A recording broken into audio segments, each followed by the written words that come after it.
Good morning and welcome back to my YouTube channel. So yan mga kaprobinsya, isa namang good news kasi dito kahapon merong nagpunta na bibili siya daw ng gansa. So ngayon mga kaprobinsya, kukunin natin yung gansa doon at ikilo natin mga kaprobinsya. So tara mga kaprobinsya, samahan niyo ako sa aking pagkuha doon ng gansa. Dito ngayong kiluhan. So ngayon maulan naman mga kaprobinsya, yan oh. Grabe. Sobrang ng ulan ngayon dito sa amin pa pumupa at ulit mga kaprobinsya. Uulan naman. Siyan bago lang ako nakapagtapos ng pakain ng aking mga alaga. Ayan. Natapos lang silang pakainin. So bumalik ako doon sa itaas kasi nagkuha ako ng mga kaprobinsya ng kiluhan. Ito na yung ating mga alagang gansa.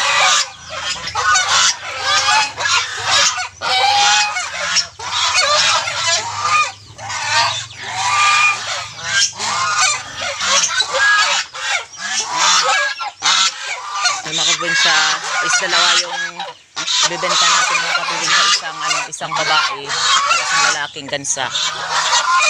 Ayan. So ito babae ito. Ito yung kulay brown na yun, babae yun. Ito yung lalaki.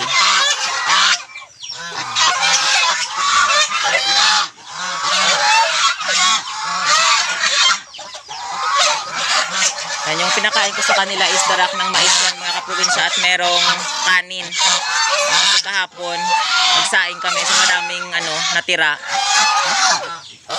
So ayan mga kaprobinsya, binigay ko na lang sa kanila kasi sayang naman na kabayaan lang yung mga yung kanin. Kasi yung iba kasi binigay ko sa alagang aso, hindi naman kinain. So yan, kinuha ko na lang at nagyan ng darak ng mais. At ito pinakain ko sa ating mga alagang gansa. So yan mga kaprobinsya, yung mga alagang gansa na ito, hindi talaga sila masela sa pagkain.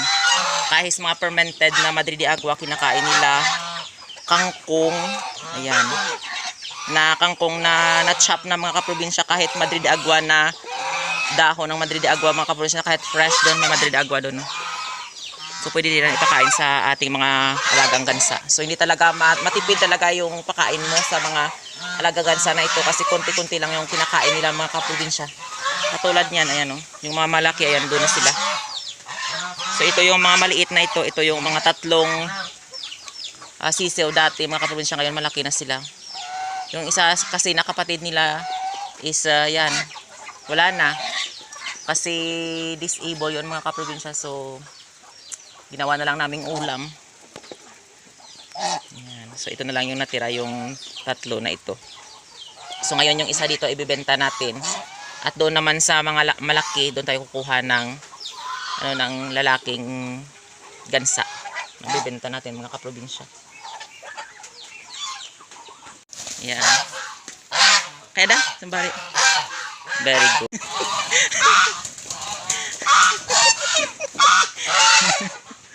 Very good. Ayan. Yan ako kasama dito. Na bata. Ayan, mga kaprobinsya. So ayan mga kaprobinsya, ito na sila. Ito yung lalaki na gansa, yan oh. Yung lalaki, so ito yung babae. So merong gulugod dito yan. Yan yung lalaki, ito yung babae. Ayan. So ikilo natin sila mamaya. Silid natin sa sako. Ayan, at ipatong doon sa kiluhan. Ayan. So doon pa yung kasama ko na bata. So ayan mga kaprobinsya, yung lalaki na gansa is 5 kilos and yan, malapit na mag 1/4. Ayan, ito yung lalaki niya. Ay bang yan. So yung babae naman mga kaprobinsya, ito try natin. Ito yung babae. So ayan yung babae mga kaprobinsya is 4 na kilo. So ayan mga kaprobinsya, 9 na kilo lahat. So meron yung isang guhit. So ayan yung isang guhit na yun mga kaprobinsya is ibigay na lang natin sa kanya. So pabor na lang yan mga kaprobinsya. Ayan. Yan. Di ba? So mga kabunsya, siguro kung commercial feeds ito, kasi noon, gumagamit kami ng commercial feeds, naabot siya talaga ng, yung lalaki is 8 kilos. Tapos yung babae is maabot siya ng 6 kilos to 7 mga kaprobinsya. Kasi ngayon, nagagamit na kami ng ipa ng mais at saka meron na ring trecantera. So yan, medyo maano yung kanilang yung kanilang timbang is mababa. Pero okay lang din mga kaprobinsya kasi yung ito is bata pa ito. Tapos yan is mga 9 na buwan. Ito 5 buwan. So yan mga kaprobinsya, yung mga malaki doon, siguro aabot sila doon ng mga 8 kilos at 7 yung babae. Ayan. So yan mga kaprobinsya, ilang araw naman dito sa amin na umuulan. Yan, ito na ngayon yung kalagayan dito. Yan, sobrang putik. So yan yung pinapakain natin sa kanya mga kaprobinsya is yan yung ating fermented na Madrid de Agua. Yan.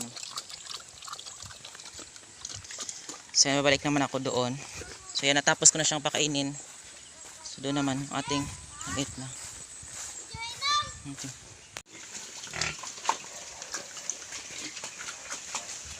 So ayan mga kaprobinsya, tapos na sila nabigyan dito. Ayan, at ito naman. So ayan, pinapakain natin is fermented na Madrid Agua at merong darak ng mais at konting commercial feeds. Nandito naman yung ating barako na maliit mga kaprobinsya. Ayan.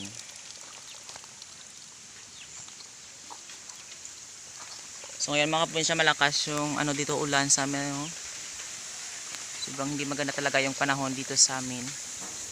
So yan mga kaprobinsya, mag-ingat lang tayo sa mga mga pagguho ng lupa at sa matinding malakas na ulan at hangin mga kaprobinsya. So yan, hindi tayo so kailangan talaga magmatsyag tayo sa panahon ngayon mga kaprobinsya, kasi marami na dito sa amin na ibang lugar na mayroong mga landslide. So ayan, mag-ingat lang tayo. Kaprobinsya, maraming salamat sa walang sawang pagsusupport at panonood nyo sa aking YouTube channel. And don't forget to like, share, and subscribe to my YouTube channel. Thank you for watching and happy farming.